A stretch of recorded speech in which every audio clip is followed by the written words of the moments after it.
Hi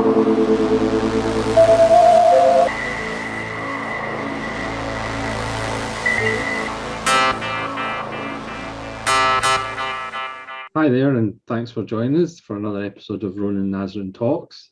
I'm Solitary Ronan from Solitary Ronan Films.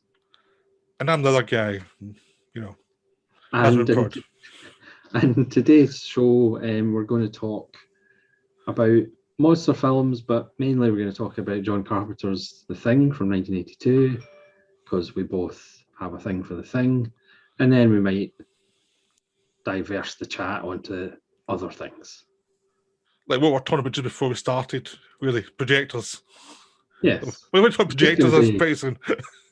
A nice, fun, relaxing start. Yeah, I mean, I should say that when I did a podcast with Carl a few weeks ago, Went to the Blue, that one went way wide of the mark. Yes. So if we can go further than that one, that'll be something special, because that one's hard to... Anybody who watched that knows what you mean by that. Yes, it went way wide. You should check out because it was a fun chat. Yeah. It's just a warning for how bad this can go. Yes. The next 10 minutes. So what are your early memories of John Carpenter's The Thing? Well, I think like most folk, I never saw it until video, really, which was a pan scan version, which for any younger people, pan scan means you don't get the full image, you get cut off, so you just get part of the image. So the bits either side of the frame is gone. So if you look at this image here, which is two of us side by side, it'd be a case of you'd get like half of Ronan and half of me, and that was about it. Yeah.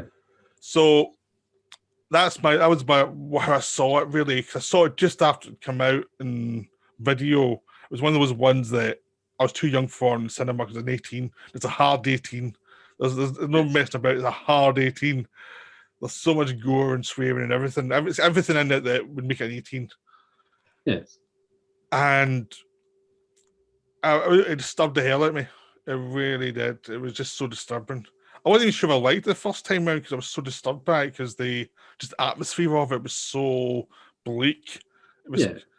I mean, the only other film of the 80s that it came close to the bleakness was like Day of the Dead. There's another really bleak one, but it's not quite as bleak as this one. This one is as dark as you get. It's just amazing that a studio made it. It's amazing. The atmosphere's built from those first notes of the score. Also, another amazing thing was Universal made two monster movies that summer. This and E.T. They went in two extremes. Yes. Super sweet and super dark. So they covered everything. Yeah. I think E.T. gets a bad rap now because it was a massive hit and The Thing and Blade Runner failed, but it's a sweet film. It's like just I haven't seen it for decades. Yeah, but I mean, it hasn't aged the same way. It hasn't, it's not like the cult film The Thing is, really. No. I mean, The Thing was one of the films I wasn't allowed to watch along with Alien. I remember it distinctly because it was like, that's far too scary. I think the first time I saw it might have been just on television on a black and white television. So it's like a 14-inch black and white television. So you don't really get the grand scale of it. And then eventually managed to see it on a colour television. Yeah. Oh, I never saw it until I saw it in colour. But I used to have one of those TVs as well, those black and white things. And people remember black and white television. It did exist. It's not just a myth. Yeah, I know. It's like... it is weird to just remind people that's what it was like. We didn't have all this thing that kids have now where they're 8 years old and they've got a tablet and they've got a PS4 or something. No, we had like black and white TVs and it was like, that was it. That's it. You go to your room and watch a black and white TV and stop disturbing us. Yes. We're sick of you. Watch it black and white television that you had to tune in with a knob. I know. There was no such thing as buttons. They were... I thought it was kind of weird because I still had my black and white one when I went to colour, but I kept the black and white one. So when I got my colour, I would put in video, I'd put in like something like Alien in black and white to see how it looked. Because it was quite interesting to see how certain films look in black and white when they weren't made for black and white. So yeah. Nowadays, it's like, God, I'd love that option, a TV. a black and white option. It'd be really cool. Yeah, but I think I was maybe a little bit like you in the sense that I think it took a couple of viewings for me before it really started clicking about how great a film it actually was. Because obviously I was still young relatively when I saw it. I think it took a little while to actually realise this is just about perfect. Yeah, I think. See, here's the thing: is we're not saying. Yeah, when I was watching it again, I was like, I can get why some critics didn't get it. I really get it why people were disturbed by it because I watched a projector last time I saw it, and you've watched a projector, and when you see in a bigger screen and all the details of the monster, it really is disturbing. I mean, it's much more disturbing than Alien. This is much more hard to figure out, but it gets under your skin a lot more, and there's a tone to it that's just ooh. And I mean, because obviously when they first bring back the burnt thing, I might as well say there will be spoilers, strangely enough, if you haven't seen the thing by now. But when they bring back the burnt corpses or whatever it is, and they open it, it's almost like you've got smell-o-vision. Yeah. It's just done so well, and the actors do such a great job. It does feel like you can actually smell it. Yeah. We won't spoil the prequel from later on just because it's shite. Yeah. But yeah, no, there's a feel to it. You just feel like, it's horrible. You can feel it. You can feel also the actors underplay it in a really nice way, so you're not getting the one thing I hate in monster movies where actors just have lots of weird facial expressions. It's like you've taken me out of this whole thing. Because one thing about the thing is the fact that the actors do, the characters do act the way that people probably would, as far as, they're confused and they're scared and nobody runs about like a hero and they kind of bitch at each other, and it doesn't really go into the Hollywood hero mentality, really. People act kind of like the way people would. Yeah, no, because I remember when I watched a film I did really dislike called Terminator Dark Fate a year or two ago. One of the things that really always put me out, apart from the fact the story was terrible, was the acting was overdone. They're trying to make it realistic, but everyone was slightly overacting, and it was like, no one would act this way. It's like, everyone's just 10% above what it should be always, and it was just always taking me out, and it's like, I just can't get into this at all. It just feels like a Hollywood melodrama. And I'm just using that as an example because I was trying to go towards the kind of similar tone to The Thing, but it failed completely. And you see some of The Thing where even Kurt Russell, who can overact at times in other films, he's so quiet here. He's so pissed off. He's so dysfunctional. You can tell this guy's really dysfunctional. This guy's really because one of the things we are going to keep saying one of the things about The Thing that I love is the fact that nobody calls each other by their Christian name. So these are guys that are working together, have been working together for a long time. Even when Bennings dies and Gary's saying, he was my friend for 10 years, he still refers to him as Bennings. And I just love that little detail. Because people kind of, one of the criticisms is, the characterizations aren't great. And it's like, well, the characters are defined by their actions. It's like Noel's reaction to when Bennings asked him to turn the music down. You can kind of tell what that dynamic is. Obviously, Childs and Palmer, their relationship because they smoke joints and watch. It's just those little details of not calling each other by Christian names, even though they work together. It's just the most you get is McCready's Mac. That's the most you get. And half the time it's still McCready, but it's only you get Mac. Yeah, and the fact that they call Windows, you don't really think that nickname is a term of endearment. There's something going on with Palmer and Windows because he refuses to go with Windows, and that's never explained either. And he's already the thing at that point, and even then he's like, "No, I'm not going with that guy." It's like, that's like, even the thing, he's still petty. Detail. Yeah, but it might be a thing, but I have my own boundaries. Yeah, there's some people who just kill well and do stuff with. There's level. Yeah, Another film like that we're talking about is Miami Vice. Yeah. Michael Mann film. It's the same feeling. I get the same criticism. It was like, you don't know the characters. They're not introduced them that well. And it's like, no, because I've worked with so long. They don't do the small talk stuff. They're tell you what the relationship with each other is. Yeah, you're meant to assume it just by their actions. And that's another one that I adore, because it's about all that kind of stuff. It's below the surface, and you have to kind of figure it out. And that was another one that was panned, but the more you watch it, you realise how great it is. Well, that's one I got straight away. This is great, but no one likes it. And it was like one of those ones that's like, I think it's going to be evaluated now, but it's the same feeling to it as like, I'm getting something unusual. And that's just the characterization is... It's brooding rather than, I think people thought it was going to be shiny and like glamorous, and it's like, not really. Because I mean, The Thing actually makes Alien look very Hollywood in comparison, because they actually have the grumpy characters, but they're much more grumpier in a Hollywood way than... They do switch things up, and they kill the captain halfway through, and they kill some of the main people halfway through. Yeah, but some of the interactions still feel more Hollywood than The Thing. The Thing really is pretty brutal. I mean, they spend a good third of the movie suggesting that McCready could be The Thing. Yeah. Which is something that actually I think throws people off. It's like, you were with them all, and suddenly, is McCready The Thing? Is he... Yeah.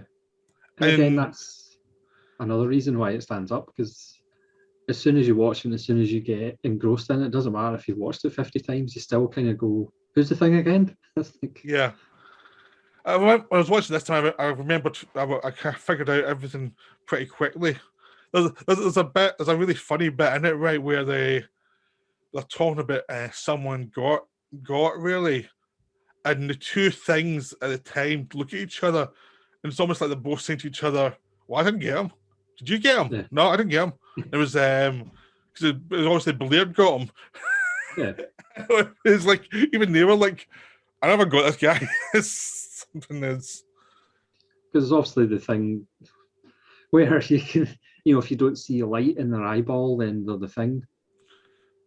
Well, it's more a lighting thing than anything. It's just coincidence. Yeah. It's quite funny because there's a game called Among Us. It's now a big game. It's basically The Thing, the video game, where you've got two imposters or an imposter, and they're killing other people in the Thing, and they have to try and work out who the imposter is. And it's like, this is The Thing. It's basically playing the Thing, the video game. And now it's massive. And it's like, well, this thing just steeped into a culture slowly but surely. Yeah. It's so big now that basically people forget it's a remake of a really good film. So Howard Hawks because Howard Hawks made The Thing and Scarface, two big films, and both of them get a really good remake in the early 80s by Universal. Because I mean, Scarface, I prefer The Thing to Scarface, but Scarface is still a very good film, and it's iconic, and it's almost as iconic as The Thing in its own way. Yeah. But these are two like Howard Hawks films that got remade really well, and both are reimagined to be something different, and both of them are hated on release. Yeah, people use catchphrases from Scarface and images from Scarface even if they haven't actually seen Scarface. Yeah, everybody's got an Al Pacino impersonation, from Scarface. I mean, how many times is it say hello to my little friend in a film? Yeah. It's just almost the same as there's lots of variation now of "You've got to be fucking kidding me," from The Thing. There's so many variations of that now because everyone's seen that bit. It's like, but the original's still the best because it's just so hilarious. Yeah, because you see people reacting to The Thing on YouTube as people do, and it's like most of the time they talk over that or they actually completely miss that line, and it's like it's one of the greatest lines in cinema history. Yeah, I know it's weird they don't get it. It's like, what's the matter with you? But me watching the projector, you seep into all the little details. Yeah. I mean, we should point out that Tarantino's ripped off The Thing so many times. I mean, Reservoir, he's even admitted it. He's he's not even hiding it because it's so obvious. I mean, Reservoir Dogs is very influenced by The Thing. Yeah. Hateful Eight. And just generally, anytime he's in a kind of limited location, he goes full on Thing, rip off. Which is obviously this is a taste enough to go for that one. Even hired Kurt Russell in Hateful Eight. Yes. I mean, a lot of directors have been influenced by it. It's one of those films that's... Well, it's also a wonderful example of how to deal with a certain size of cast. And there's lots of shots where he manages to get either everybody in shot or separate them out.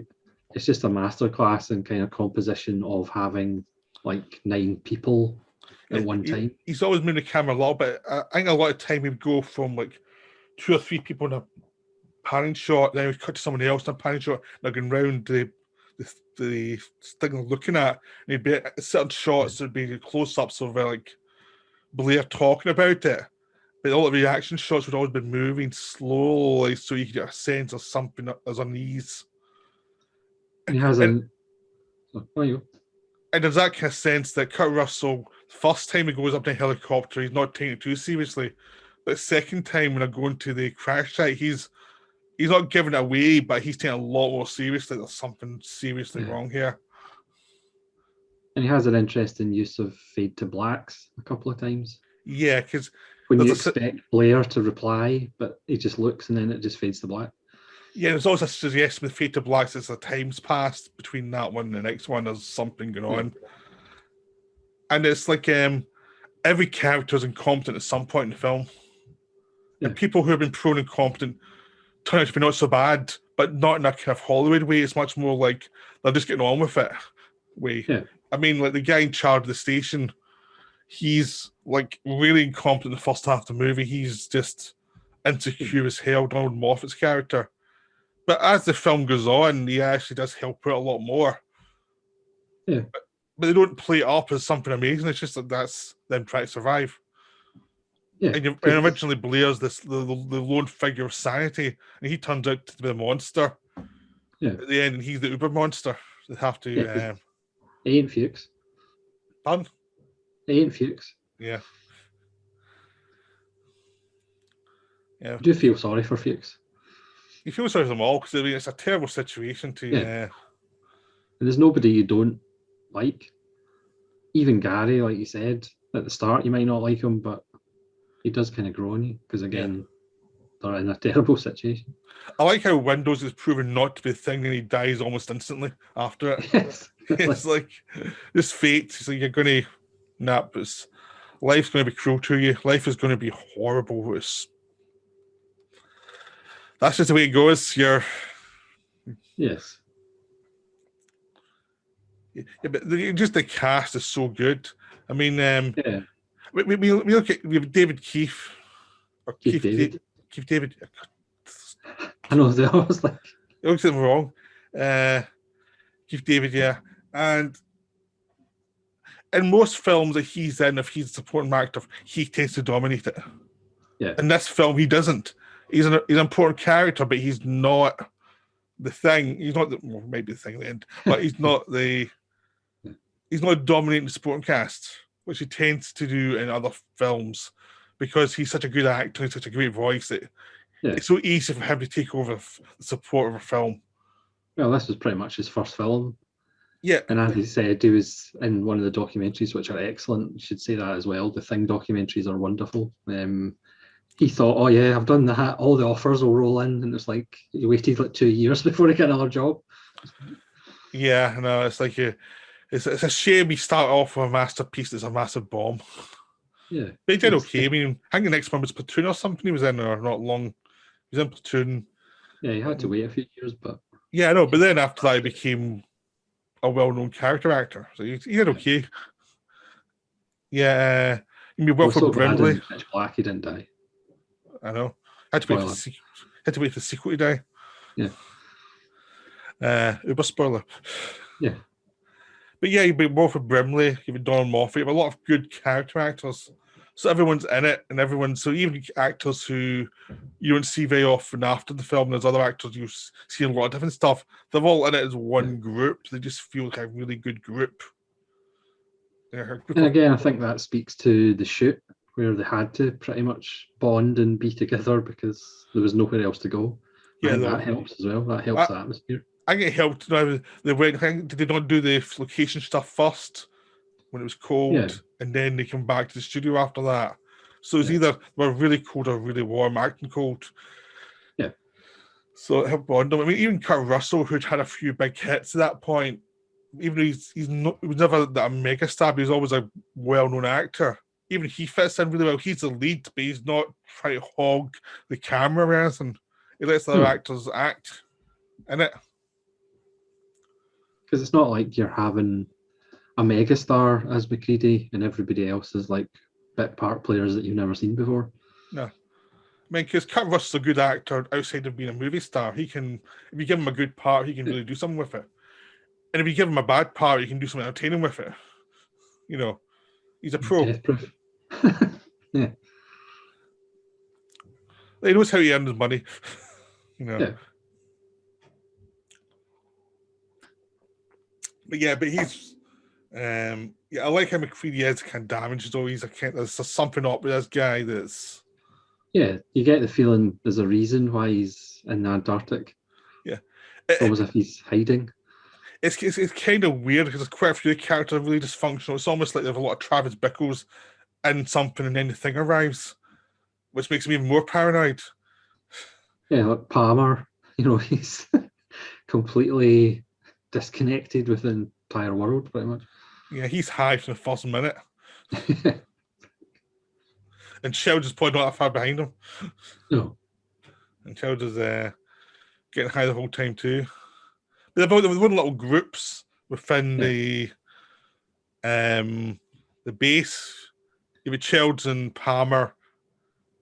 You have Windows being isolated as well. You've got the two scientists and the doc who seem to be all kind of the doc's assistants. So there's like four of them who are the scientists. Yeah. You've got Gary and Bennings. Yep. We've obviously been friends, even though they don't call each other their first name. I know, but the thing is, they've been friends for so long that it doesn't even matter anymore. But I'm not sure they even use names anymore beyond just talking. So it's... Yeah, that's why I go back to the characterizations are in their actions and how they relate to each other. You don't have to have huge backstories. And the way they react within the tension as well. You can feel a lot about them. Like, you get them... they're making jokes about how Gary finally got to shoot his gun. Yeah. Instantly. And a big subtext as soon as the thing starts up is like, do not give Gary guns. Just do not give him a gun. Yes. It's like, this is going to be a disaster if he has access to guns. This is almost the know him. He's like an ex-military guy who you can suspect him and Bennings were both in the military, and now they're here waiting to retire. It's like they're like, I think a good thing about this is that it's been suggested before is like this base is full of people who none of whom are the top of the field.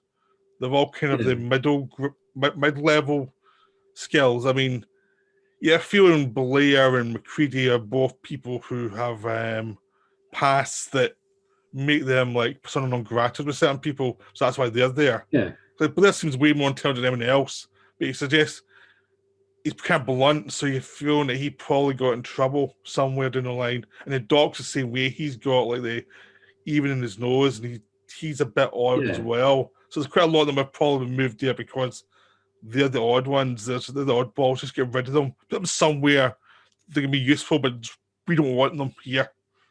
Yeah, because the nose ring took Blu-ray for me to actually realise it was there. Yeah. It took years to actually realise that. Plus, you get the feeling that Fuchs is probably there because he somehow admires Blair or by reputation. So that's why Fuchs is there. Yeah, I know. He's there for the science. And his death is pretty brutal because, I mean, you never... All you see is a burnt body, but you can imagine something so much worse. And you have all those conversations in the freezing cold and the different bits of equipment. Yeah. And it gives it this sense of there's nowhere you can go. Even when you're inside or you're outside, there's nowhere to hide. because somehow the suggestion of what happened to Fuchs is actually worse than seeing it, because again, obviously, and since then we have to see everybody die, whereas you don't see Fuchs die, you just see what happened, and you don't even see what happens to Knowles. Somehow I think Knowles escaped in a buggy and he's living happily somewhere. No. Whereas they would have to show it now. They'd have to show every death, whereas there's actually deaths you don't see. Yeah, who's the one that... So yeah, Bering's death now, we see him, he's half thing, half man. Yeah. That's creepy as well. That's really creepy. Yeah. There's a sense that something's not has to finish. And that gives you a sense of something's really going out of control. And there's that build in the film, because there's always a sense that things going out of control. Like from the off, something's gone wrong. Something's just wrong in a situation. And then as soon as they're shooting a dog, there's something wrong. And there's just the way people communicate, there's something off. But as soon as they put the dog, we see the dog going through the camp, it's creepy as well. But as soon as the dog goes in the kennel, that's still quite early in the film, and it starts to shoot out and become this alien thing. It's utterly horrific, and it just puts you into this sense of, I don't want to see whatever's coming next, but I'm going to see it. Yeah. And I know how the effects are so good, but they're spread out really well through the film, because you're not always getting them, but they're so unique when you get them that it sticks in your head like something really creepy. I don't want to see more of that, but you want to see what I was going to do. Yeah, it's genuinely horrific. Yeah, because even when they find the stuff that's burning at the other camp, that thing with the two faces, kind of melted together, is just like so creepy. And the way he holds the camera on that, and then he holds the camera on the kind of attempted dog face. Again, it's just beautifully done. Yeah, but it's dark enough so that you can see it, but it's protecting the effect at the same time, but it's just perfectly done. The one film this reminds me of, the same unease to it, is David Cronenberg's Shivers. That's another one where it's a low budget one, but it's a sense of unease. That there's something about the monster that's creepy as a concept, even beyond the special effects. There's something about the concept of the monster that really gets under your skin in a way that most modern films can't. Yeah. Really. And the thing's almost a big budget version of that feeling of, ooh. Yeah, because Rob Bottin's, who I think was 21 at the time. His effects are they're visceral. Everything's dripping, and again that kind of just leads to that atmosphere of dread and unease, and things are sticky. I mean, he was soon working with Paul Verhoeven, and a lot of stuff was sticky. Yeah, those films, but there's something horrible and weird about it. It's also about being taken over, loss of identity, which is always something that's a little bit disturbing, the same way Invasion of the Body Snatchers is. But what makes you human, But using flesh and ripping flesh apart and changing flesh, it's also creepy as well, in a way that no one likes to think of. They're actually a lot of bits of meat stuck together in a brain. That's all they are, really. And this kind of breaks it to you. This is what you are. And the physicality of it all, it's not just the surface looks, it's everything about your body and what it actually is. Which society later shows a little bit of that as well. Yeah, there's something about that is stubborn to a lot of people. They don't want to think about it too much. They want to think of them just the exterior. I mean, some people are so repressed. Just toilet humor gets them. This would destroy them for all the stuff it's showing. Yeah, because at the end of the day, we're just bags of flesh. We're just animals. Yeah. People think they're higher than that or something. Yeah, they're not. No. But the film is it's also just brutal and sentimental. Yeah. That's the big thing about it, is no matter who you like, doesn't matter. They're going to get it. Even McCready gets brutalized for this whole film. I mean, he's like... Yeah. That's the thing they don't bring up that much, is that whole section where he they all think he's the thing. Even an audience member, it takes the feet away from you because you're like, thinking, really? Are you going down this road? This is pretty creepy. Because I remember when I saw it, that really took the feet away from me. Because even after that, whatever they're doing, everyone's faith in each other is so shaky at that point. No matter how much they can prove, they still don't feel it. The doubt's in your mind about everybody, which is kind of the point. Yeah. But everybody gets shade thrown at them as far as suspicion. But they do set up McCready as a possible thing so well, even though it's a distraction from the thing. Yeah. It really does undo your sense of equilibrium about the leading character. Oh, plus the fact he does essentially murder Clark. Yeah, but Clark had it coming. Still, he liked dogs way too much. Yeah, he's essentially the hero, but he does then blow somebody's head off. I know, but Clark was trying to kill him this time. Yeah, exactly. But yeah. Obviously, didn't know at the time he wasn't the thing. Yeah, but there's a kind of thing. There was there's something in Blade Runner, the book, not the films, that had that same feel where, but halfway through the book, he's into this police department. It's full of replicants, and they're trying to convince him he's a replicant. And I was reading the book, and it really messes with your head. Yeah. And it's the same feeling here, that sense of the person you're following, and it shows you how attached you are to lead characters. You want some sort of safety net for them, and this film just takes that away entirely. It's like, no, you're not getting that. Even your supposed hero could be the thing, which is the thing that people do not like about in films where either the hero dies or the hero turns out to be the villain. It really shakes their belief. It really messes with them. They do not like a sense that the person you're following could be lying to you the whole way through, and it's something a lot of audience members do not like. They want the heroes to be the unreliable narrator. That unsettles people as well. Yeah, which I like all that stuff because it goes back to what you said about Alien. The captain dies, whereas at that point you expect the captain to be the hero, but then the captain dies halfway through, which now is a trope, obviously, but at the time that was quite shocking as well. Plus, they cast it with someone who's well known, so you expected him to survive for a long time. He was the highest cast member in the poster, so they'll try to tell you he's going to survive, and then nope, he's dead. Which is nice, but I don't think it's as unsettling as the McCready thing. No suggestion. That's much more on your skin level, because the captain, that one, he's already sharing like the leadership roles with Ripley and Parker, really, and Ian Holmes' character. There's already a lot of characters in there that can take over when he gets it. If he'd been if he's been more heroic at that point, that would have really messed you up. But since he was sharing the leadership areas in the film, it was less disturbing than something like, we're invested in this character and he could be the thing. And that's much more unsettling. I mean, I know you might argue Halloween, but I think The Thing is Carpenter's best directed film as far as how he uses the camera. I'm not sure. I think basically Carpenter from Dark Star Till They Live, most of it's great. I adore the Halloween, but I also adore Salt and 13 more than Halloween. So it's like Halloween's not my favorite. I just mean by how he uses the camera in The Thing.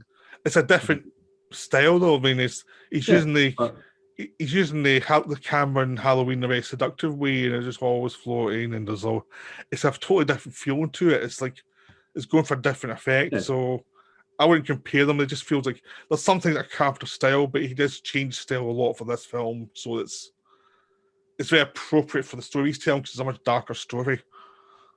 But I don't really have favourites of this one's better directed than that one. I think they're all well directed, but they're for different purposes. Yeah. I still think The Thing's best. You would, because you're weird about Halloween. Yeah, I'm not the biggest Halloween fan. I think that's... Yeah, it's... but the thing... The weird thing was it came out just not long around Videodrome, which is another Universal film which has plastic reality and weirdness and mess with your mind, and there's a lot of body horror. And it's like they seem to be obsessed by making these weird cult films at the time, because they were making Scarface, Videodrome, this. What's that? Whoever the studio executives were at the time, obviously greenlit some strange things. I don't know. So then they picked up Brazil as well, and that was weird. So I was like, but the thing is, they were making so much money from Spielberg films. I think it was a case of they had money at the time to actually experiment, to try things, but they did some really weird stuff. But there's two iconic body horror films coming out from the same studio, very close together. Because I mean, Videodrome and The Thing are the two ones you really think of when it comes to body horror from a mainstream studio. Yeah, and both were bombs, pretty much. Oh yeah, both died a death. Both terrified people in all the wrong ways. It terrified them to not go. They were both fairly forward-thinking. Oh yeah, I mean, they're both films you can watch now. We still get a lot out of because they haven't aged. They're whatever the concerns are, it's still concerns we have. Really, so because obviously The Thing is in a locked location, it probably never really will age. It doesn't have too many cultural references apart from the chess game and stuff. Yeah, and we still have chess games. It's just whatever you use. Yeah. There's computer chess games. I mean, I've got a computer chess game on PS4. It's like it's whatever activation you have of any gaming platform, you're going to have a computer chess game. It's just I'm terrible at computer chess. How it looks and how the graphics look when Blair does his little experiment of how quickly the Earth's going to be covered. Yeah, which it looked really cool at the time, and now it's like, wow, that's ancient, but it still works for the narrative, so you don't really matter. And you know it's set in 1980s, so it doesn't matter anyway. It's like that's what it had. There's nothing there that really takes you out. No. Because even if it's Antarctica, even now you'd think, well, they'll probably have some issues with the communication. Yeah. It's still easy enough for the communication to fall there, even nowadays. Yeah, there's still not a McDonald's in Antarctica, so that's fine. Yeah, they're free of that. It's weird though, because I mean, this film was massively influential. It bombed, but it became a massive influence almost instantly. I mean, when the X-Files started, they did a Thing episode pretty much straight away. Yeah. The stuff is basically the Thing. It is a template film of how to have a certain amount of cast, and then obviously imposter or not, and how to do that properly. The pacing, it's so well paced. Yeah. The weird thing was not such an influence as even Alien vs Predator was basically doing the Thing, and the video had two iconic characters, Alien and Predator, but they set it in Antarctica just like the Thing, even though there's no reason for it to be set in Antarctica, and it was just weird. And it's like, okay, you just want to do the Thing. Why are you making Alien vs Predator if you want to do the Thing? Yeah. And I think it's like the iconic film people really want to do something with. It's just something about it that gets under. I think because it gets under your skin, you can't quite work out why. Yeah, they just never do it as well. I know you can't because it's done perfectly. It's like why go? It's one of those films. It's done perfect. You can't top it. Really, it's done. It's over. It's like they did it perfect. You've never get close to this. Everything came together at the right time. It's one of those perfect films. Same way you would never do Jaws the same way again. You can't do Jaws again. It's perfect for when it was. Greatest endings of all time. Yeah. That ending got a lot of hatred from the test audience because John Carpenter tells a story about the test audience. Yeah, they did shoot an alternate ending that thankfully they didn't put in. Yeah, but they were saying one of the teachers is his teenage girl. She was asking, what happened after this? He goes, well, that's part of the scare. And she goes, what do you mean? He goes, you have to use your imagination. Oh, I hate that. It's like... I mean, that's it's so creepy because you don't know who's who at that point. And I think they're so tired at that point, there's no way... Yeah, it is a realistic ending as well. Oh, yeah. I mean, it's... Because you wouldn't have the energy to do anything else. Plus, it's the human condition of sci-fi horror movies. Yeah, Because it is kind of that same sense of darkness and there's no escape. Like, mankind's going to fail. I mean, it's start of what John Carpenter calls his apocalypse trilogy. Yes. Really. Was it The Thing, Prince of Darkness, and Now Mouth of Madness? Yeah. Yep. But all of them with the world ends pretty much at the end of it. Yes. You know, it's always the best way to end a film. Yeah, destroy the world. You know, yeah. And yeah, I mean, just that feeling of like, because you see it throughout the film how more exhausted they get. Yeah. By the end of it, they're mentally gone. Kurt Russell's gone. He just does not have any more fight left. He's went through all his bravado, and there's just nothing there anymore. It's just like he's a shell. Again, it goes back to that's probably what it would be like. You would just be like knackered, strangely. Yeah, I mean, emotionally fatigued and mentally fatigued. And you probably lose the sense of why you're doing anything. You know, because again, it's a trope of no matter what the circumstances, you know, the human spirit will fight through, but it always at some point the human spirit just gives up. Yeah, there's always some point eventually. Yeah, because that's what you get in the War of the Worlds remake, the Tom Cruise Spielberg one, where they try to do realistic stuff, and then they always have the Tom Cruise character pulling through, and it just doesn't feel realistic. That's another film where the acting doesn't feel realistic to the setting at all, and it's just like there's a mismatch here that I can't get beyond. There's something that's not working. People will always give up. It's just a matter of when that point is. Yeah, I mean, it's basically. I mean, I've read somewhere that where people, soldiers, they have to train people who are getting tortured. That eventually they will give up because no human being can survive forever. And it's almost the guilt that soldiers have about giving up is they have the problem. Because they have survivor guilt of giving up. And it's like, no, that's human. Like, no one can survive forever. You're going to eventually give up. Well, look at Fuchs. It's like, you know, he could have lasted longer, but... What's that? If you look at what happens to Fuchs, you know, he could have maybe lasted longer or, you know, but he made that choice. Yeah. There is that sense of people are just defeated. We haven't even talked about the great monster moment with the hands go through. And no, there's like, so many great moments, so many great lines. Yeah, you know, I did not see that one coming when I first saw the film. I was like, what the hell is that? And because the way he shoots it, it's not like, oh, something's going to happen, the way some people do. Because it sets it up in a naturalistic setting, cuts away, then cuts back, and has a special effect, and boom. It's like, because you're watching McCready at that point. You're not thinking about this guy. You're thinking about, is McCready the thing? And then, boom. Because again, the convention now is on the third attempt. Maybe not at the time, but certainly now you're expecting, oh yeah, it'll be 3 goes, and on the third go something might happen, but it's not. This is like 2.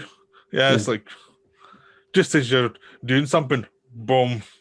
But you're right, it's so well done because you're kind of distracted with what's going on here, so you're not really paying attention. Yeah, because you're watching Clark, and you're watching McCready, and you're waiting for that to pay off, and this other thing happens, and it's like, oh, you deal with that, I'm watching this, and boom, we're oh, shit. Yeah. And it's a guy you don't expect to be the thing. No. So because he's overweight, you kind of figure maybe he does like have a health problem, and it's just like a thing. Yeah, and he doesn't take command when he's offered the command. He refuses it, so which again takes him out the. Yeah, which again is a perfectly natural reaction. Not everybody's going to go, "Oh yeah, I'll be the leader now." It's like some people are going to go, "No, you're right." Yeah, it's. I don't think I'd be leadership material at all in that situation. I think I'd be like. Either would I. I'd just be like. I'd be more Fuchs or Windows. Yeah. Although I think the Fuchs thing probably takes a lot of guts. Yeah. It's, how much guts do you really have? Yeah. Or Knowles, who's just like terrified the whole time. Yeah. But he's not superstitious. No. Oh, that thing we know when Blair puts his hands into Gary's face at the end, that's so creepy. Yeah, because obviously the kind of looking at the smelly thing that they get back course, Gary does that with his face to I say know. the smell. It's like And it's nice nice callback yeah, without but making it obvious. yeah, you can, as you said earlier, you can almost smell it yourself just by the Yeah, smoke. And it's like, oh, it's smell-o-vision. If William Castle had made it, it would be smell-o-vision, and he would have thrown like sewage into the cinemas. yeah. No, it's weird because people said, "What's next? Holocaust death camps and horror movies" when it was released, and you're like, there is a taint of that feeling of doom. But Yeah. what people criticised in the initial reviews is something that was intentionally there. That's the big artistic achievement, is bringing that sense of doom and real life horror into a fantasy world. This sense of you won't escape. You know, this is more common with painted birds than it does have with a normal monster movie. Still haven't watched that. It's in the backlog. Yeah, the suggestion that nothing will work out, it's going to be horrible. Or come and see that kind of feeling of it's horrible, life's horrible. Just sense of dread. Yeah. Which the Thing just does so well. Yeah.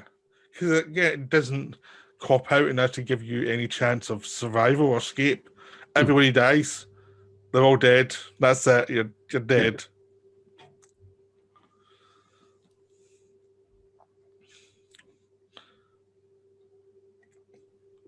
So how would your view of the film be different if they did get rescued at the end?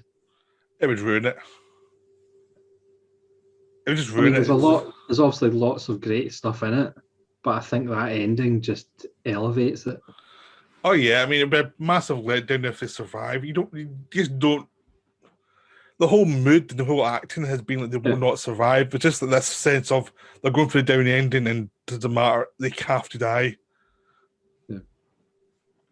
Yeah, one of the things I quite liked about Alien 3 was the fact that Ripley dies in it at the end, and it infuses through the whole film, and it's this sense of doom throughout it. And I like that in a film, this sense of there's. Yeah. I like when characters get killed off, but they have to be killed off in the right way. They have to be killed off in a way that actually feels you mean something. If they're killed off in a way that feels meaningless, that's when I dislike it. It's like you have to bring meaning to it. You can't just and I'm the other way, the opposite way. I don't mind a quote unquote happy ending as long as it's natural to everything that's come before it.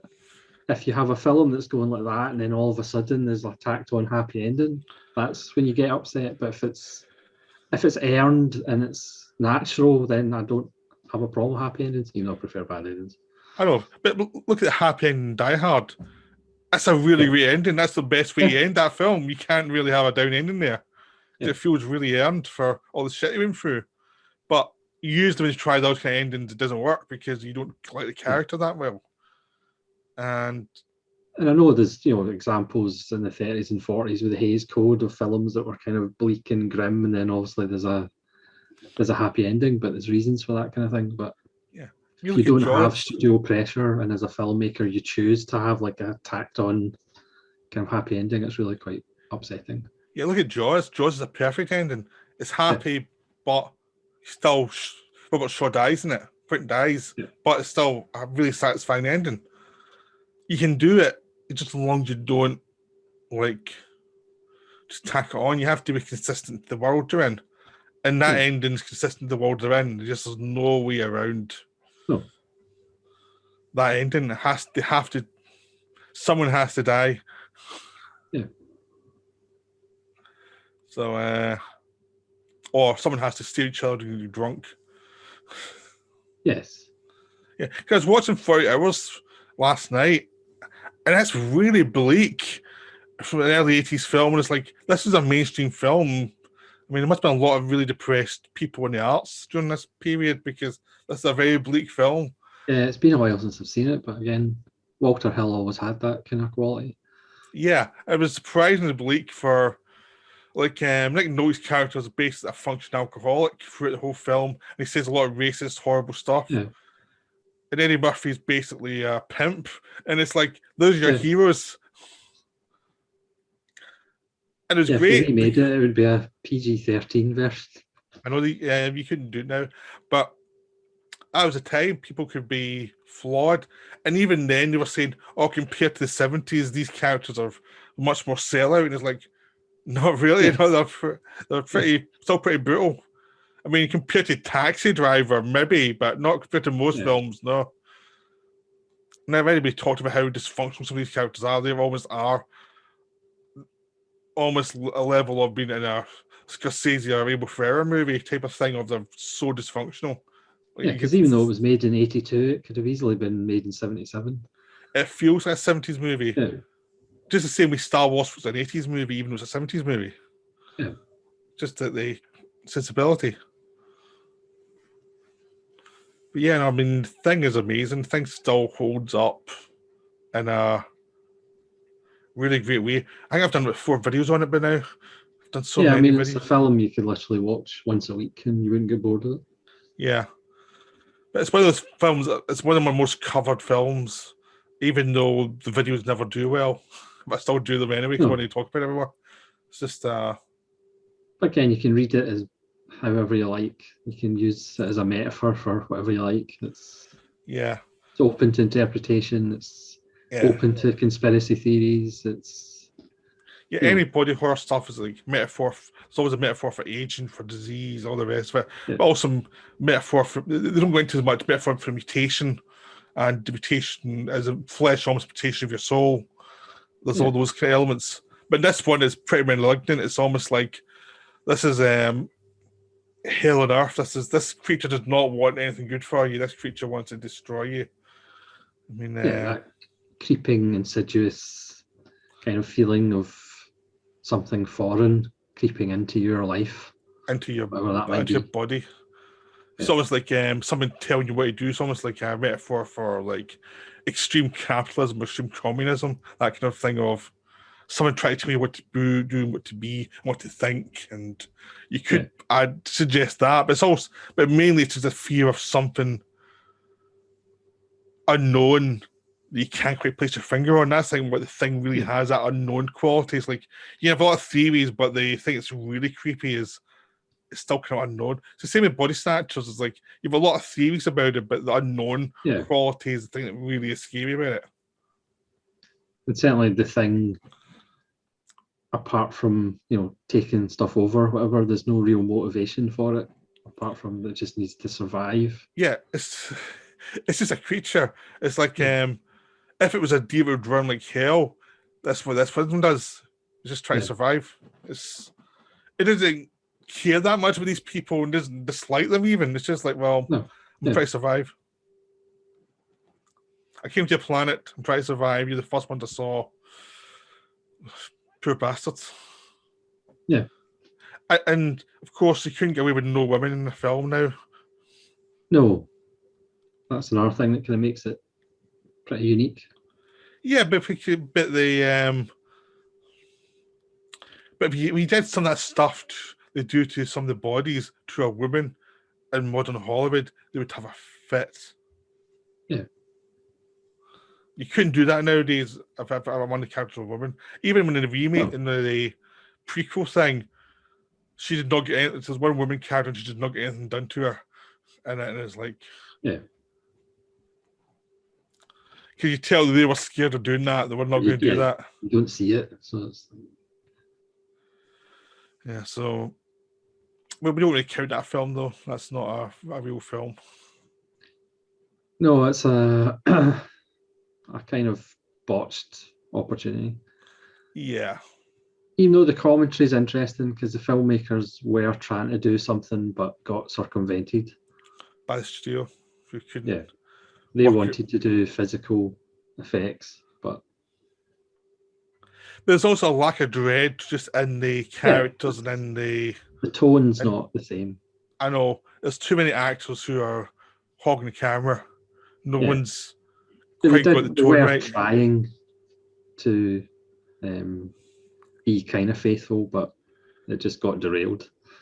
Plus, there's the in your bones tiredness of the original film. The sense of like exhaustion. The people they're 20 young people, and and Carpenter's one, they're mainly middle aged, and the younger characters are looked down upon as being like stupid. Yeah, or damaged, or Yeah, it's like they're not trusted as much as the older people. The older characters trusted more, and then they turn to being competent as well. So it's Yeah, like the 82 thing has just such a sense of time and place and character that the 2011 one just doesn't. yeah, It's not authentic. yeah. I think we should now go into your thing collection because it's out of control. Maybe. Das Ding and How many now? How many have you got now?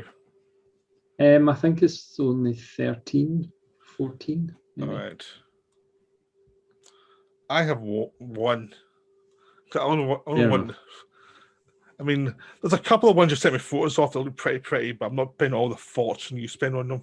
But only one of them is an actual Blu-ray and the rest are imitation. All right, that's your theory. Yeah, that's my theory. So I just have to figure out which one's the Blu-ray. All right. I'm only kind of missing two more and then I would stop, but they're too expensive even for me. All right. I'm usually fine with just one copy of a film. I don't really need to have tons and tons and tons of them. Obviously, I don't do it for every single film I own because that would be ridiculous. Yeah, just this one. I just have a thing about the thing. Yeah. So, what other horror films, monster films, basically, do you like? Well, another one that's a little bit old-fashioned in the same way that the Thing's maybe a little bit old-fashioned is The Mist with Frank Darabont, which again has got a bit of Half-Life, the video game. But again, because they did use CGI, but they did use CGI that kind of looks a little bit physical.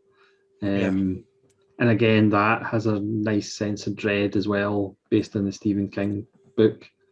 And again, that's got a black and white version, which I prefer the black and white version. Yeah, that was the version that Darabont actually wanted released. Like. Yeah, I like that film, but I think some of the acting's overdone in it.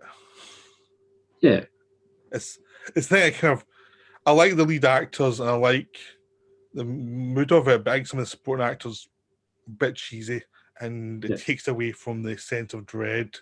And I think Darabont's as good at dread than Carpenter as peak was. No. He just isn't got it. But it's still a good film. A wonderful ending though. Yeah. Yeah, so that's the thing that it really gets going for it is the ending. The ending's pretty dark. It's just a chance to mention Beast Must Die, and you go. You know you want to. Well, I didn't want to mention werewolves and vampires and zombies in this, but The Beast Must Die is fantastic, even though it's got a huge flaw. But yeah, I'll avoid mentioning like Godzilla and King Kong stuff because I've already done a 3-hour video on it. Are they monsters? They're almost like real people. What? Are they really monsters? Are they not just real people? Yeah. So I would suggest you go over to a Touch of Film channel and there's a 3-hour conversation about them. Let's go there. I've done so many kaiju films recently that I don't want to go on. Get a nice cushion for your posterior. Yeah. I mean, I would say that an equivalent for me that you got The Beast Must Die. For me, it's Captain Kronos, basically, from Hammer. That's my kind of version of Beast Must Die. Yeah. You know, it's like it's a flawed film, but I just adore the hell out of it. It's like when I can happily watch anytime. I mean, it's I really like Beast Must Die as well. I've got that one in Blu-ray, but Captain Kronos is my kind of version of that, really. But I'm going to say a lot of we talk about monster movies. I'm pretty old-fashioned because I think most of the modern monster movies are kind of crap. I've got a soft spot for The Hidden. Yeah, that's good. That's sci-fi, but it's still a monster kind of. Yeah, but that's like I mean, 30 years ago now. It's been a while since 1980. 1987. Yes, I mean, seen that in VHS. I know, but it's like 30 years old now. It's an old film. No. It's no longer a new film.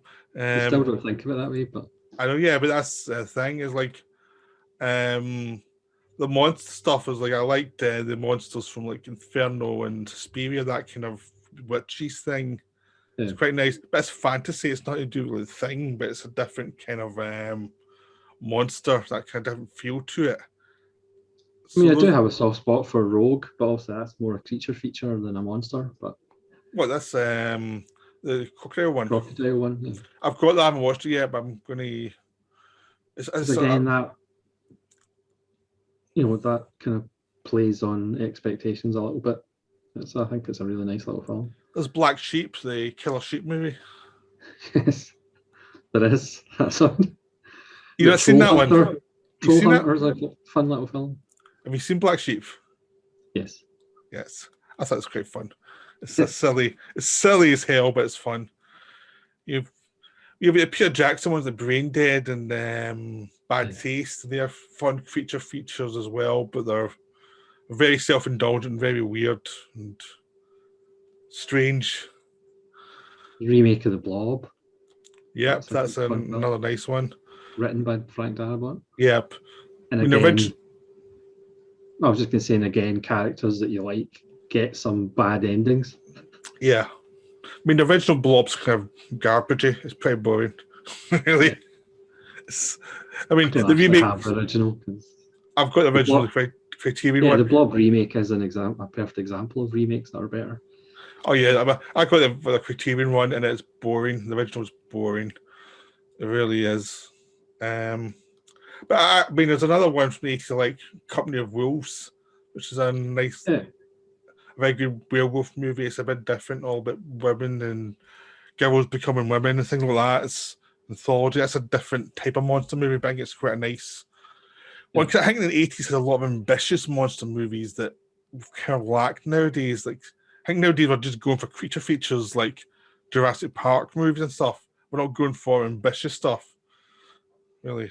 Or Lair of the White Worm. The 80s monster movies. That's brilliant, that film. That is so good. That's so weird.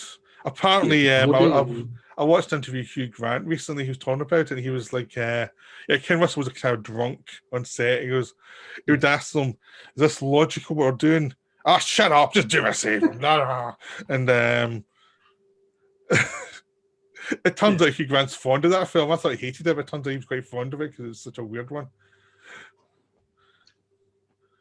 I got a feeling that was a weird shoot. That was a weird shoot. And obviously another example of how to do monster movies properly is Tremors. Oh yeah, Tremors is great. Tremors is beautiful. People might look down on it because it's a genre film, it's a monster film, but it's a perfect template of how to do it properly. You've also got Arachnophobia, which is a nice little monster movie as well. That people have forgotten about. There are some good ones. There's Puppet Masters from the early 90s, which is a nice little one. You have Body Snatchers from Abel Ferreira, which is a nice little film too. There's lots of good. Blu-ray release. I mean, America, you got one, but not here. I've still got it on DVD, but I need to get that Blu-ray, but I just haven't got it yet. But yeah, there's lots of good ones. I mean, I'm a big fan of like the Hammer and Universal monster movies, that stuff. I still adore. They've got a soul to them that's very different from what the Thing is, but there's a soul to a lot of them, and they're very enjoyable. I mean, there's stuff like the Gorgon or the Reptile, which are very kind of character based, about female villains that are complicated. So Hammer, even though they had a bit old fashioned lots of ways, they did do a lot of really cool, weird films. And obviously, I've got a soft spot for Deep Rising with Treat Williams and Famke Janssen. Oh yeah, that's a Stephen fun. Sommers' finest work. Yep. I should have got a sequel, but I'm glad it didn't. Yeah, it's gleefully trashy. It's one of those sorts of gleefully trashy. Exactly what it is, and there's like in it. I'm not sure the people when they wrote it were sober. No. There's some stuff in it that is like. Yeah, the banter between the mercenaries is awful.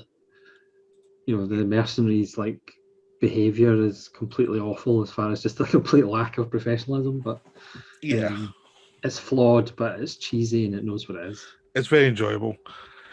Yeah. But one of the big influences me as a kid was the Doctor Who monsters from the 70s, really. Because I remember them in the Tom Baker years, and some of them are pretty creepy and weird. And I've never really found the monsters from Doctor Who after that where it was good. It was just the one that always creeped me out is Julian Glover. I think it was set in Paris. Yeah, it's City of Death. The face comes takes off. his face. Yeah, that always creeped me out. Yeah, that's why a really good story. Always liked the Autons with the plastic guys. Yeah, and there was one with the master who was like shrinking people and making them little dolls. Yeah, that's fun. That was creepy as well. That's the two that kind of stick out. Yeah, but there was a guy called Robert Holmes who wrote most of the creepy ones because he liked his motivation was scare the little buggers. Was his that worked for those ones. Yeah, because I mean he wrote a lot of the best Tom Baker ones and a lot of the best John Pertwee stuff. So he did a lot of the ones that got in trouble with the Mary Whitehouse. Pretty much, if an episode got in trouble with Mary Whitehouse, he probably wrote it. Yeah, I'm not like a huge Doctor Who fan or anything, but those two stuck out watching them as a kid. There was a kind of golden period in the 70s where they did a lot of really... They were trying to scare the kids. They were really going too far. Which I commend. I think that's a lot of fun. And they do stick in my head a lot more. I've seen them when they were as an adult and they're still well made. I mean, the effects don't hold up, but why they got people scared when they're kids. But I thought I'd bring them up because it was an influence. It was something that stuck in my head. But the thing is about horror movies, I like horror movies, but most of them don't scare me at all. I mean, the only ones that really get me are zombies, but that's me more than anything. But generally, they don't scare me. It's things like Phase 4 that creep me out a little bit. Oh yeah, Phase 4 is great. Phase 4's get this weird when they open atmosphere the guy's to it. hand. That's all I'll say. Yep. There's a Changeling, the George C. Scott's movie. Yeah. That's a good... But we're not well off monster movies. Yeah, but... the Phase 4, it's a good... I mean, managing to make ants scary is quite something. Yeah. Pulling that off is quite an achievement. But yeah, monster movies are really good. But I think The Thing is one of those like high watermarks for that whole genre. There's just something about it that just is. Yeah, and also because it's not a defined monster, it can be anything. So that just opens up Rob Bottein's imagination. Yeah, it's kind of funny because and there's this thing called Nightmare Cafe. John Carpenter was talking about. It was this conversation with 6 horror writers and authors and stuff. And he was saying that horror needed something like 2001 that would be the next step of it. And I was like, well, the thing is that he made it, but then he really realized it because he made it. Yeah. The thing is that's what it is. It's the stepping board. It's the one film that's even more iconic than Shining for being quotable and weird and creepy. I mean, The Shining's a big cult horror movie, but I don't think it's... No matter how much I love The Shining, it's not The Thing. The Thing is a step above The Shining. I think one of the reasons we like John Carpenter is because he's pretty humble and he tends to always talk about the things wrong with his films rather than actually how good some of them are. Yeah. But I mean, he did have a massive run. He had a good 15, 20-year run that was great. And even if his films after that weren't as great. I mean, the good thing was when he stopped, at some point he realised he'd lost his passion, he stopped. There's quite a few directors that could do that. Yeah, quite a few. I mean, I think some of them actually did get to the point where they think I'd rather do something else rather than just be doing this all the time. It's not really interesting to me anymore. Because it gets your reputation, keeps your reputation a bit better than if you've... Because, I mean, I think with him was he did a few films he probably wasn't happy with and he thought, if I keep doing these, my reputation will hit the gutter. So just stop. Because at that point, his good stuff's still way matching the bad stuff. Yeah. And even the weaker stuff of John Carpenter, there's nothing shameful there. It's just there's some stuff that didn't work as well. It's just well, there we go. Yeah. There's nothing really horrific in there. And that's one of the reasons Bud Bedicker stopped making films, because he pretty much went, well, I've got a certain reputation and then that'll last more than these people that keep making films that are worse and worse and worse. Yeah. It makes sense. I mean, it's just one of those things. It's how you have to know when it's time to go. I mean, look at Richard Lester. He stopped after a while. He says he had a problem causing the Return of the Musketeers, but he also said he wasn't getting scripts that really interested him. And it was well, what's the point of making it if there's nothing there that really gets you going? There's no material for you. it's the same athletes who stay too long and play one more year and that they shouldn't have, but it's difficult sometimes to know when to quit if you're that. Yeah, I think it's way. If you go a little too long, it's fine. Like I think people realize someone made a couple of films too much. That okay, Yeah. Because at that point you realize maybe they thought they could get back on the horse at some point, and they. But I think it's a case of you keep doing it even well after your prime, then it's a problem. I mean, even John Carpenter in the 90s, he made In the Mouth of Madness, which is a really nice little film. And, Vampires was fine. It's not great, but it's fine. Escape from LA is fine. It's campy as hell, but it's full of ideas in it. It's fun. It's silly. It's not the first one, but it's still. I mean, he still had ideas, but he's kind of. Yeah.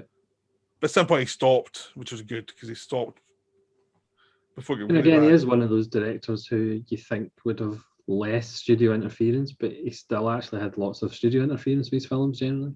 Yeah. Or problems. Yeah, but I you think he wouldn't have, but no, because he was counter. His instincts were to be subversive, and they don't like that. They really don't like that. I mean, I'm amazed how Paul Verhoeven got away with Starship Troopers. How the hell did he get away with that? Yeah. How did they not?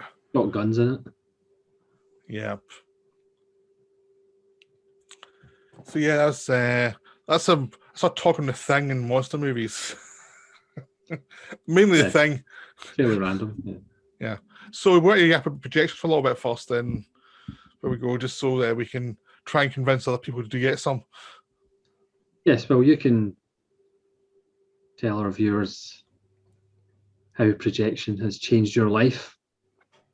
Yeah, because Ronan here was telling me how good projection was. Because I had a PSVR, which I was using, which was good, but not as good at projecting stuff. So I just assumed, yeah, fine. You keep on talking. I will ignore you completely. I'm not interested. Because I'd bought a projector and it was rubbish, and it was like, because it was a small one and it didn't do the job at all.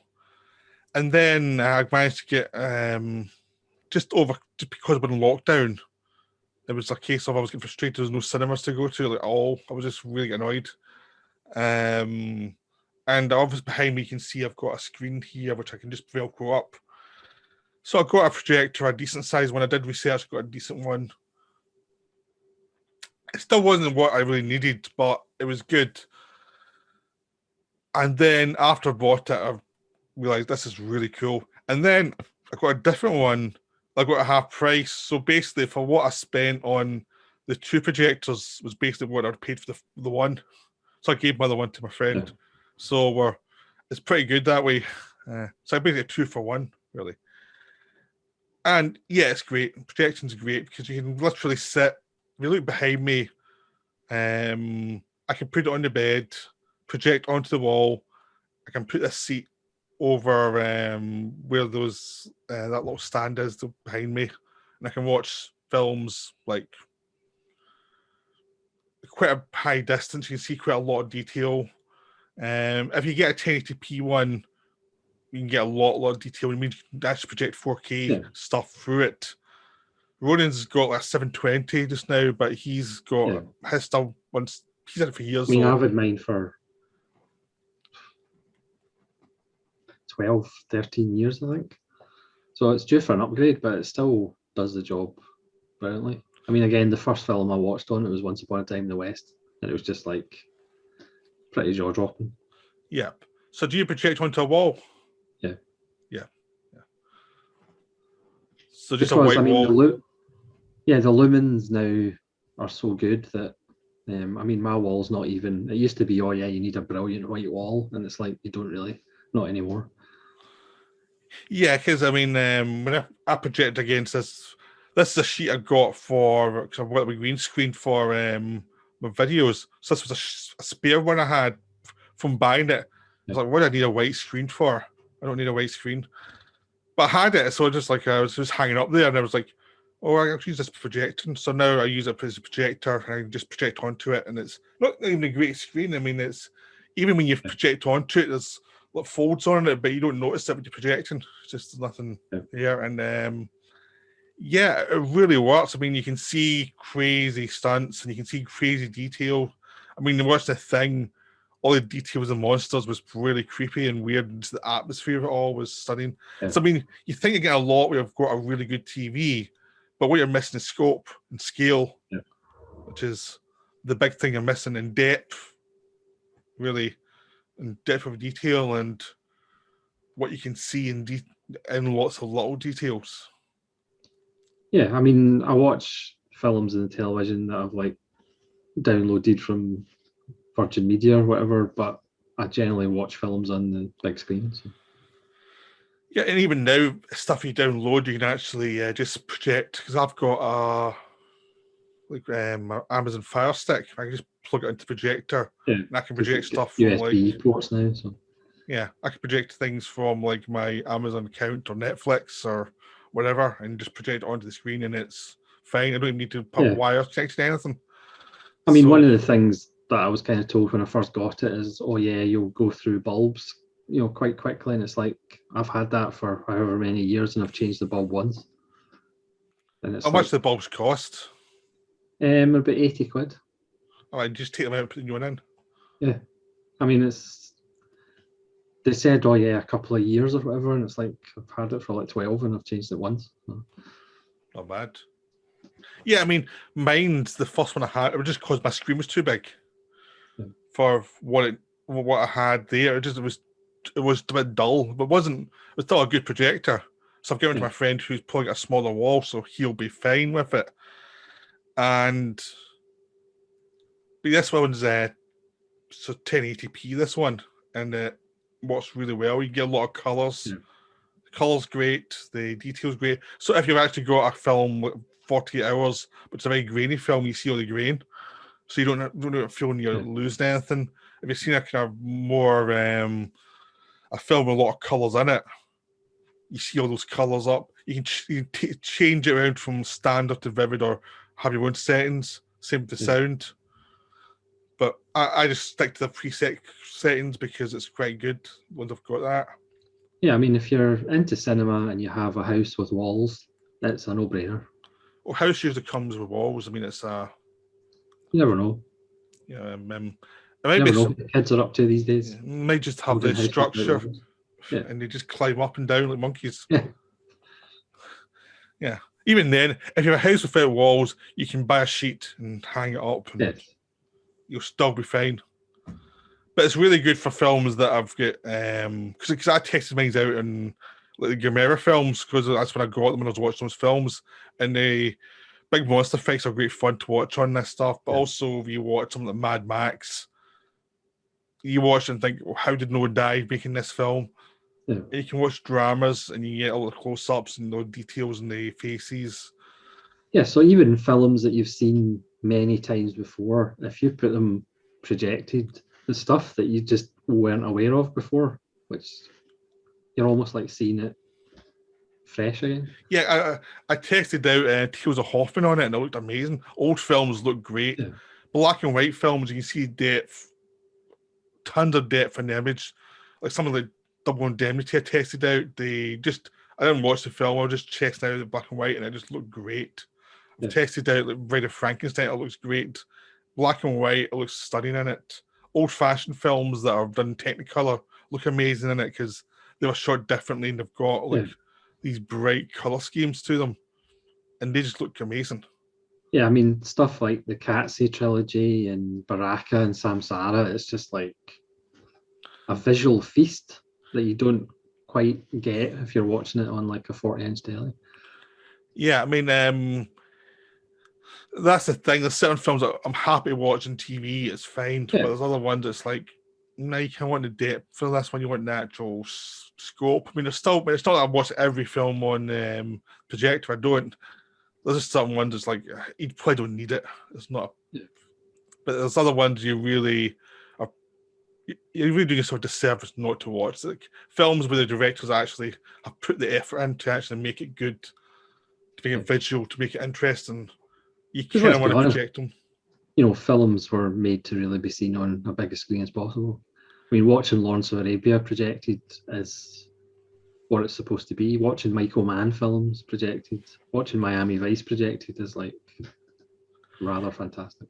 Yeah, it's also the fact is if you're watching like films with cars moving and people doing things, you appreciate the craftsmanship of how hard it was to make the films. If you're watching a samurai film or a martial arts film, it looks dangerous. It looks really dangerous. You appreciate how hard it is to do those films. If you're watching a special effects film, you can see how hard it is to make those special effects work. Like, especially an old-fashioned one, like I've watched King Kong on it, and you can really appreciate the depths of imagery and the different levels of imagery in a frame and how hard it was to make it. Yeah. Even like films with effects that don't look that great nowadays, you see it projected, you can see what was intended more clearly, and you can see the craftsmanship, how hard it was then with very little stuff you could use to actually make a film that is still very watchable. Because it's so much more than, oh, it just makes the picture bigger. It's a whole different experience. And like you say, you see things that you haven't noticed before, or you appreciate the actual craftsmanship in it. So it's a lot more than just, oh yeah, it just makes it bigger.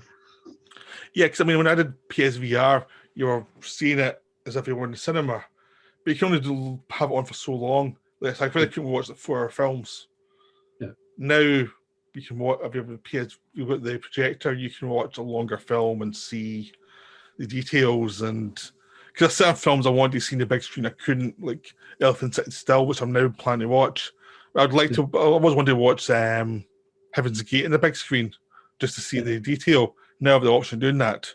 Yeah. So we've got that kind of thing as well, where you've got the option of seeing films. And it also makes it a more kind of visceral experience. I mean, watching Human Condition in the big screen and projected, it just becomes more involving, and it's a much more visceral experience, if that makes any sense. Yeah. And watching anything that's it's a case of why it's better going to cinema rather than seeing them on TV, as you do feel a lot more watching in cinema. You do feel the depth. You also feel that the pace in the film is different because we see a small screen, everything gets evened out, but what the director was intending and the pacing is clearer if you see it on a bigger screen, just naturally.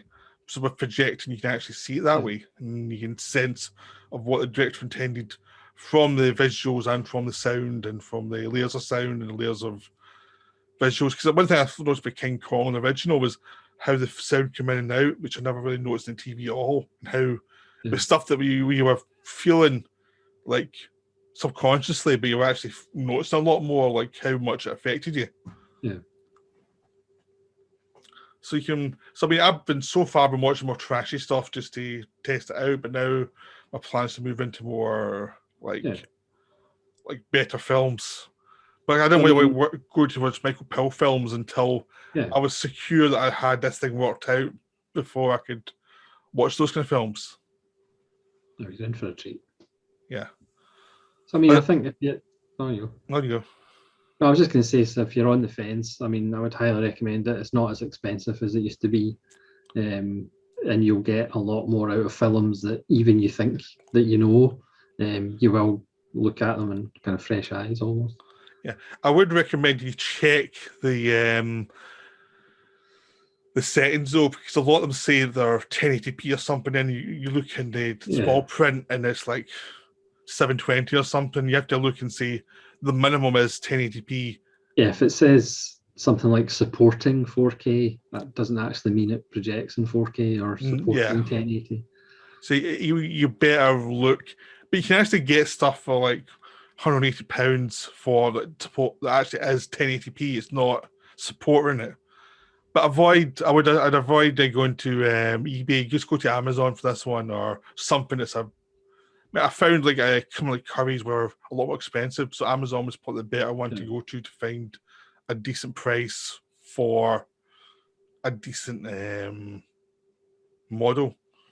Because they would tell you on the settings, like they would tell you in the description what the minimum settings were, like rather than try to hide it. They were much clearer about it. That's I found them a lot easier to deal with for that kind of thing. Yeah, I mean, unfortunately, a bit like PCs, there's so many different ones, but you just have to take your time and do a bit of research. Yeah, I mean, it is just research, and I did everything possibly wrong, and I flipped into a good one. So do not do like me. Yeah. Like, I ended up buying Always two good different advice. ones, 'cause I never understood the minimum one at all until I was doing it. I just didn't understand that concept of what you see, because it's blown up the image. If it's only 720, it's and it doesn't have a very good lumens. Lumens, you need like over 6,000 lumens really to have a good quality, probably modern stuff. You need to kind of look into that. You actually can't get really critical quality. Otherwise, you're going to have a dull picture. You're wondering why it's not as good as you hoped it would be, or why you have to make screen smaller you'd like it to be. If you go for like something that's 1080 and like 600 or 700 lumens, you can get a really big image and actually get good quality. Yeah. And you can get that for like £180 or something. So it's they're a lot cheaper than when I get mine. But yeah. I mean, when Ronan got his, it was dinosaurs roamed the earth. So yeah, but I've had so much pleasure from it. yes, I will have to upgrade at some point, but again, it's still going strong, so it does get a lot of use. So. yeah. And one thing I find is once you've got the focus setting worked out, I just wrote down what the focus setting was that worked best for the distance I had from the thing to the screen. Once you've got that worked out, you don't have to fidget it anymore. And once you find out the settings that work for you, it's really easy to set up. I mean, I can set things up in 2 minutes quite easily, so it's not really an issue. And that's just plugging it in and stuff. And you can connect up some speakers to it as well, and you can get good sound too. Yeah. Like I've got 2.1, which is good enough for what I'm using. Really, you don't need massive ones. You just something that's decent. And mine's like cost like 30 quid or something. They weren't really massive things. They were just good stuff.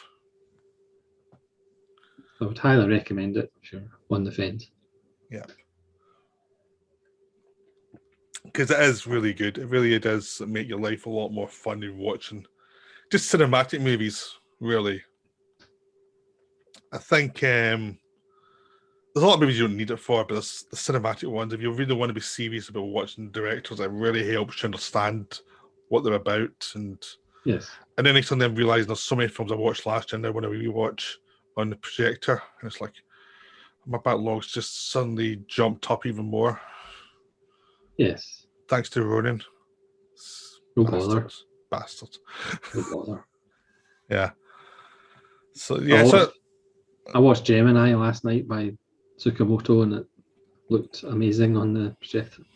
Yeah, it looks great anyway. I think Gemini is such a good. I mean, I think any good film is going to be good anywhere, but it just makes it even better if you see it in the best condition you can. So that's the way films are meant to be seen. So yeah, so especially to you young ones who don't get it, like SGS Films and Isaac, you need a projector now, boys. Otherwise, you're not really serious. Might as well point that out to them. You're not seeing the films properly. Yeah, You'll just have to make them feel inferior. All those ones again. Yeah, it'll give them something to do. You have to look through the whole back catalogue again, projecting them. Yeah. I feel bad for saying that now. That's terrible. There's at least a third of the film you're not really getting. So. Yeah. No, but just scale it. I think the scale and the emotion you get from it is something. And I also think even a bad film, it makes it more enjoyable just seeing what the director intended as well. And you can actually see the techniques they use a lot more clearly. And when I was watching Deliverance, which is a really good film, the amazing thing was watching them actually in the river. And it's like the actors, and it's like, Christ, I would never have done that. There's no way in hell I would be doing that. Yeah, I finally watched it. I finally picked up in Blu-ray and watched it on the big screen. So it does work. Really good. I didn't actually realise it was Ned Beatty's first film. Yeah. And he said everything after his career was like downhill from there as far as the experience they had. Because it was such a cathartic experience of like being in film. He almost drowned at one point. So. Yeah. Start your career with a madman like John Boorman, and then you get the normal people. Not quite the same thing. He said when he was drowning, he was thinking, "How's John going to finish the film?" Then he was like, "Oh, I'll probably get somebody else, so I better like." Yeah. It's yeah. I mean, the Deliverance is a really good monster movie, but the monsters are the human beings. Yeah. And they're the main characters as well. They're the monsters too. So it's like it's a very thing-like movie, but it's no obvious alien thing. Yes. So if you want to look at the various monster movies and the difference between monster movies and psychological horror movies and stuff, I would recommend Nightmare Movies by Kevin Newman, because it covers a lot of this stuff in real detail and give you a good idea of the genre, but also showed you a lot of the subgenres in the genre that are really interesting. So I would recommend that. I've probably recommended it quite a few times already, but it's one thing for horror movies. It's one book you need to have, or even film movies. Film movies, that's stupid. That's insane. But any films, movies, whatever you might call it, you should read this book, because it covers stuff from like, Taxi Driver, like Tales of Urban Madness type of things, to more obvious horror movies. So it covers so much. And a lot of the kind of borderline cases and the paranoia films, stuff like that. So it's a really good book. Yeah, we should get Kim Newman on, but I think our budget might not meet that. He's too busy doing things for all the boutique labels. Yeah. Our budget stretches to, can you come on, please? Please, please, please. We'll send you biscuits through the post. No, we won't. I'll eat them. I'll think of sending you biscuits and you'll eat them. That's our budget. Yes. All right, is that us then? Yes, I think that's, to finish on a random note, is appropriate. Right. So, thanks everyone for listening. Hopefully it wasn't too rambling. Enjoyed that. We'll hopefully be back with a more focused episode the next time. I doubt it. You can but hope. Yeah. But hope is the mind killer. Yes.